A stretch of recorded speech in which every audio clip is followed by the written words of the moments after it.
네, 오늘은 데살로니가에서의 그 바울의 전도와 또 사역의 내용을 같이 한번 또 생각을 해보도록 하겠습니다. 사도 바울이 이 데살로니가에서의 그 사역 그리고 데살로니가를 위해서 또 쓴 서신이 있습니다. 그 서신이 데살로니가 전서와 데살로니가 후서의 말씀을 또 서신으로 또 남겨줘서 저희가 성경으로 갖고 있습니다. 그 데살로니가 전서 2장 1절과 2절에 보면 이런 말씀을 합니다. 형제들아, 우리가 너희 가운데 들어간 것이 헛되지 않은 줄을 너희가 친히 아나니, 너희가 아는 바와 같이 우리가 먼저 빌립보에서 고난과 능욕을 당하였으나 우리 하나님을 힘입어 많은 싸움 중에 하나님의 복음을 너희에게 전하였노라. 그래서 이 사도 바울이 지금 오늘 본문의 이 데살로니가에 가기 전에 빌립보에서 복음을 전하고 또 빌립보에 있는 감옥에 갇혔다가 그리고 그곳에서 이제 풀려나오는 그 이야기를 우리가 바로 앞에서 읽어보실 수가 있습니다. 사도 바울이 이곳에서의 그 당한 많은 고난과 능욕 그리고 또 역시 이 데살로니가에 와서도 그 많은 싸움을 싸우면서 이 복음을 전했다 이렇게 말씀을 하고 있습니다. 그래서 우리가 이 복음을 전하고 복음대로 살고 또 하나님의 말씀을 근거해서 살 때 이 어려움이 반드시 있다. 어려움이 없는 경우가 없습니다. 그 이유는 바로 이 복음이 진정한 생명이고 또 복음이 하나님의 말씀이고 또 하나님의 말씀이 있는 곳에는 반드시 영적인 전쟁이 있다는 겁니다. 그래서 말씀과 더불어서 살아가는 삶에는 반드시 어려움이 있지만 그럼에도 그 어려움을 뛰어넘고 능가하는 그 기쁨과 평안과 행복. 그래서 복음을 그럼 우리가 어려움이 이렇게 많은데 말씀대로 안 살아보면 어떨까? 한번 안 살아보세요. 그러면은 더 어렵습니다. 세상 속에서의 그 어려움은 잠시 사라지는 것 같고 또 갈등은 없어지는 것 같은데 우리 안에 평안과 기쁨도 동시에 사라지고 오히려 삶의 의미를 잊어버리게 되고 그래서 살아있음으로써 느끼는 우리의 어떤 어려움, 피곤함 이런 건 있지만 그래도 살아있음으로써 갖는 그 행복감들이 또 그것을 능가하지 않습니까? 마찬가지로 이 사도 바울이 지금 그 어렵고 힘든 중에도 계속해서 복음을 전하고 있는 거.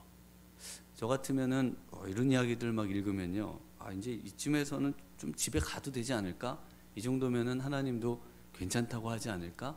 그런데 사도 바울에게는 이 고난과 어려움을 능가하는 그 기쁨이 있는 겁니다. 그 정말 만족감이 있고 행복이 있고 또 그런 어떤 삶의 의미가 있고 그래서 이 사도 바울은 이러한 삶을 멈출 수가 없다. 이것들을 우리가 볼 수 있습니다. 이 데살로니가는 그 마게도냐의 지금 수도였습니다. 그래서 이 로마 당시에는 BC 42년경에 이제 자유도시로 그렇게 이제 선언이 된 그런 도시가 됩니다. 그런데 지금 그리스라는 나라가 있습니다만은 그 그리스의 그 북부가 마게도냐라는 또 나라가 있죠. 그래서 그 마게도냐라는 그 이름 때문에 굉장히 그 두 나라의 그 갈등이 있고 또 이런데 그 이유가 이 마게도냐라는 곳이 원래 이 그리스 북부를 지칭하는 말이었습니다. 그랬는데 그 그리스 북쪽의 그 지역 그래서 알렉산더 대왕이 활동했던 그 지역이 되겠습니다. 로마 전에 있었던 제국이죠. 근데 거기에 이제 수도가 바로 이 데살로니가입니다. 그럼 굉장히 찬란하고 또 굉장히 그 영화를 누리던 그런 도시 그리고 로마 당시에도 굉장히 중요했던 그런 도시가 지금 이 데살로니가고요. 이 데살로니가에 그서 있었던 사건 중에는 지금 이제 회당에 가서 복음을 전하고 많은 사람들이 예수님을 믿게 되는데 그런데 야손의 그 집에 사람들이 찾아와 가지고 유대인들이, 그리고는 사도 바울과 이 실라를 이제 또 누가도 있었겠죠. 이 잡아서 끌어내서 또 이제 여러 가지 고난을 주려고 했는데, 지금 그 바울은 못 찾고요. 그 야손과 그 형제들만 끌고 가서, 그리고 그들을 오히려 괴롭히는 그런 모습, 그리고 이제 야손과 그 사람들에게서 보증금을 받고, 보석금을 받고, 그리고 이제 풀어주는 내용이 또 이 데살로니가의 내용이 되겠습니다.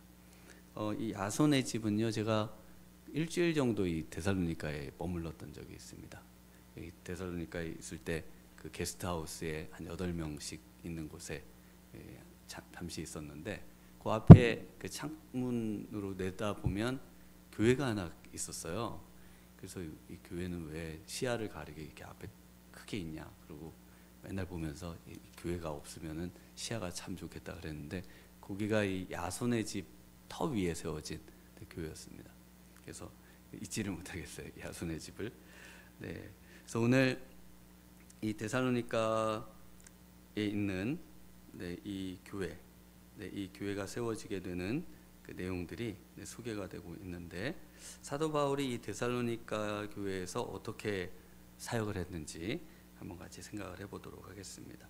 첫 번째는요, 우리 2절의 말씀을 한번 같이 읽어보겠습니다. 바울이 자기의 관례대로 그들에게로 들어가서 새 안식일에 성경을 가지고 강론하며, 사도 바울은 자기의 관례대로 이 사역을 했습니다. 그래서 이 관례라는 말은 자기에게 익숙한 대로라는 뜻입니다. 사도 바울에게 익숙한 게 뭘까요? 사도 바울에게 익숙한 것은 회당에 들어가서 설교하는 게 가장 익숙한 겁니다. 그래서 사도 바울은 항상 회당을 먼저 찾고요. 그리고 회당에 들어가서 그곳에서 랍비의 신분이라고 말씀을 드렸지 않습니까? 랍비의 신분으로서 또 설교할 수 있는 그런 권한이 있었고요. 그래서 회당에 찾아가서 사람들에게 이 말씀을 증거함으로써 이 복음을 전하는 그런 방식을 이 사도 바울은 가장 익숙해했고, 그리고 이것을 주로 사용해서 복음을 전했다는 것을 우리가 알 수가 있습니다. 그래서 복음은 어떻게 전하는가? 가장 익숙한 방식으로 전하는 겁니다. 저에게 익숙한 방식이 있고, 또 우리 성도님들에게 익숙한 방식이 있으실 텐데요. 그것들을 우리 하나님이 주신 달란트와 은사에 맞게 이렇게 복음을 전하는 것, 이것이 사도 바울의 이 방식이었습니다. 그래서 이 사도 바울이 자신과 이 함께 동역했던 바나바와 이 결별하는 장면에도 보면 자기의 방식으로 일 중심의, 그 다음에 철저한 계획과 그 무리한, 또 어떤 면에서는 굉장히 힘든 그런 일정과 이런 것들을 오히려 선호하는 방식으로, 어떤 면에서 일 중심이죠. 그래서 어떤 분들은 일 중심의 분들이 있고, 어떤 분들은 또 사람 중심, 뭐 일이 뭐 그렇게 또 중요하냐, 사람이 더 중요하지 않은가, 사람을 잘 세워가면서, 그러면서 많은 일은 아니지만 그러나 거기에 있는 사람들이 서로 상처받지 않으면서 하는 방식이 있고, 이 방식들이 조금씩 사람들마다 다양한 것 같습니다. 근데 이 다양한 방식을 하나님은 그대로 다 사용하셔서 하나님의 말씀이 증거되고, 또 하나님의 몸된 교회가 세워져가는 그런 이제 방식을 또 택하고 있습니다. 거기에 직접적으로 우리가 알 수 있는 것은 역시 성경이죠. 성경은 정말 많은 40여 명이 넘는 저자가 이 성경을 기록하는데, 모두 다 자신의 성향대로 자신의 어떤 그 기질을 사용해서 우리 하나님께서 이 하나님의 말씀을, 그러나 공통점은 뭐죠? 공통점은 성령이 충만한 겁니다. 하나님의 사람들은 전부 기질이 다 다양하고, 뭐 요즘은 전부 뭐 MBTI, 당신은 F입니까 T입니까, 뭐 이거 아주 중요하잖아요. 그런데 그거보다 더 중요한 거, 당신은 성령이 충만하십니까? 그러니까 이제 MBTI T냐 F냐를 물어보시기 전에 성령이 충만하시냐 안 하시냐를 먼저 물어보시는 거.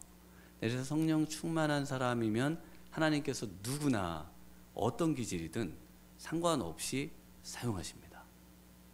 저는 이제 이렇게 활발하신 분들이 참 부럽거든요. 어떻게 저렇게 사람들을 잘 사귀고 또 말도 잘하시고 그런 분들을 보면 너무 부러운데, 또 그런 성향의 분들은 어떻게 저렇게, 또 어떤 분들은 차분하시고 저렇게 진지하시면서 저렇게 또 사람들을 대하실까, 이렇게 이제 참 성격에 따라 성향에 따라 서로 반대되는 성향을 부러워합니다마는, 그러나 하나님께서는 그 각각의 성향에 따라 우리를 사용하신다는 거. 그래서 나를 이렇게 만드신 하나님을 오히려 감사하고, 또 그러면서 우리 안에 성령이 충만하여 우리가 사용될 수 있도록 그렇게 늘 기도에 힘써야 할 것입니다. 두 번째로, 그래서 이제 사도 바울이 새 안식일, 이렇게 그 다음 안식일에도 와라 이렇게 말씀을 하지만, 이렇게 환대를 받고 그래서 이곳에서 지속적으로 사역을 할 수 있었던 곳이 이 마게도냐였음을 알려주고 있습니다. 그래서 매 안식일마다 이렇게 이제 찾아가서, 그리고 그곳에서 유대인들과 그곳의 경건한 자들, 이런 사람들에게 복음을 전한 그런 내용들을 볼 수가 있습니다. 역시 사도 바울의 그 복음의 또 복음 증거의 방식은 역시 성경대로, 성경을 가지고 말씀을 증거함으로써 또 복음을 증거했습니다. 그래서 성경을 가지고 강론하고요, 그 뜻을 풀어서 그 성경의 내용에 있는 그 말씀, 이 말씀이 모든 그곳에 있는 사람들에게 증거되는 방식으로 예수님이 그리스도라는 것을 증거했습니다. 그래서 이 성경이 어떻게 이 헬라에도 이렇게 증거가 전파가 돼서 헬라 사람들이 어떻게 성경을 아는가, 이건 유대인들의 책이 아닌가 이렇게 생각하실 수 있는데요. 이 알렉산더 대왕의 이름을 딴 알렉산드리아, 이 도서관, 그 이집트에 있는 그곳에서 이 70명의 유대 학자들을 불러 모았어요. 성경을 헬라어로 번역을 했습니다. 그래서 신약의 그 대다수의 성도들도 다 이 헬라어로 번역된 성경을 읽었고요. 그 당시에는 이 성경이 그러니까 국제적으로 많이 읽혔던 그 책 중에 하나입니다. 그래서 이 성경의 내용을 이해하기가 어렵죠. 그래서 이 사도 바울과 같은 사람들이 굉장히 존경을 받고 이 말씀을 풀어서 도대체 어떤 의미인지 알아가는 거, 이런 걸 사람들이 굉장히 좋아했던 시대였습니다. 그래서 사도 바울이 이 말씀을 잘 풀어서 이 안에 있는 정말 핵심되는 우리 예수님을 잘 증거하고, 그 말씀을 들은 사람들이 이제 예수님을 믿게 되는 일들이 있는 겁니다. 우리가 말씀을 이해하는 거, 이곳에 생명이 있고요, 이 말씀을 통해서 우리 예수님을 아는 거, 그리고 그 예수님, 깨달은 예수님이 우리를 통해서 또 증거가 되는 것입니다. 네, 그리고 이제 사도 바울은요, 또 어떤 방식을 취하고 있는가 보니까 침묵의 방식을 또 취하고 있어요. 이렇게 말씀도 하시지만 5절에 가서 보면은 이제 유대인들이 시기해서 그 야손의 집에 침입하는 내용이 나오는데요. 우리 5절을 한번 같이 읽어보겠습니다. 그러나 유대인들은 시기하여 저자의 어떤 불량한 사람들을 데리고 때를 지어 성읍 소동하게 하여 야손의 집에 침입하여 그들을 백성에게 끌어내려고 찾았으나, 찾았습니까? 찾지를 못했죠. 그래서 이 야손이라고 하는 이제 성도의 집에 침입을 해서 사도 바울이 거기에 있다는 것을 알고 갔는데요. 이 사도 바울을 못 찾습니다. 그리고 그 일행을 못 찾아요. 그런데 이 시기에서 사도 바울과 그 일행, 이 복음을 전하는 사람들을 찾아내려고 하는 방식을 보면, 이 세상이 어떤 방식을 취하는지를, 또 유대인들이 그때 당시 얼마나 잘못된 방식을 취했는지를 보여주고 있습니다. 그런데 이 말씀의 사람들은 이러한 방식과 반대되는 방식으로 복음을 전했죠. 왜냐하면 우리의 싸움은 혈과 육에 대한 싸움이 아니니까요. 어떤 방식을 취했습니까? 시기에서 시정잡배들을 불러 모은 겁니다. 수단을 목적을 위해서는 수단과 방법도 어떤 방법도 가리지 않고 그걸 그냥 모조리 다 사용하는 그런 모습을 볼 수가 있고요. 또 어떤 방식을 택하냐면은 그 6절에 보면은 온 천하를 어지럽힌다 뭐 이런 모함을 하죠. 모함을 많이 듣습니다. 이 복음을 전하면서 또 참된 어떤 그리스도인의 삶에는 모함이 있습니다. 그래서 이 모함과 또 우리에 대한 잘못된 평가 이런 것들이 있을 때 상처받으실 필요가 없는 거예요. 왜냐하면 하나님께서 또 우리의 모든 상황을 진실을 다 아시고 결국 진실은 또 밝혀지니까. 그래서 이 모함을 당하는 방식. 그 다음에 또 7절에 보면요, 또 다 가이사의 명을 거역하여 말하되 다른 임금 예수가 있다 이런 이야기들을 퍼뜨려서 실제와 다른 거짓말의 이야기를 하죠. 한 번도 사회적으로 무리를 일으킨 적도 없고 또 가이사의 것은 가이사에게 그래서 세금을 안 낸 적도 없고 그런 이제 모습이었으나 이것들을 이제 거짓말을 통해서 어려움을 주려고 했습니다. 그런데 이 사도 바울은 이 상황에서 맞불을 놓거나요 그러진 않고 철저하게 그 숨어서 있는 모습을 볼 수가 있습니다. 그래서 우리가 이 복음을 전하는 데 있어서 이 침묵할 때는 또 침묵을 해야 될 필요도 있다. 이런 것들을 또 좀 배울 수가 있습니다. 사도 바울이 오히려 이제 이곳에 이런 어려운 시기에는 자숙하고 또 몸을 또 보호하면서 오히려 이 야손과 그의 형제들이 사도 바울을 향해서 철저하게 변호하고 또 그들을 위해서 보증을 서주는 그런 모습을 볼 수 있습니다.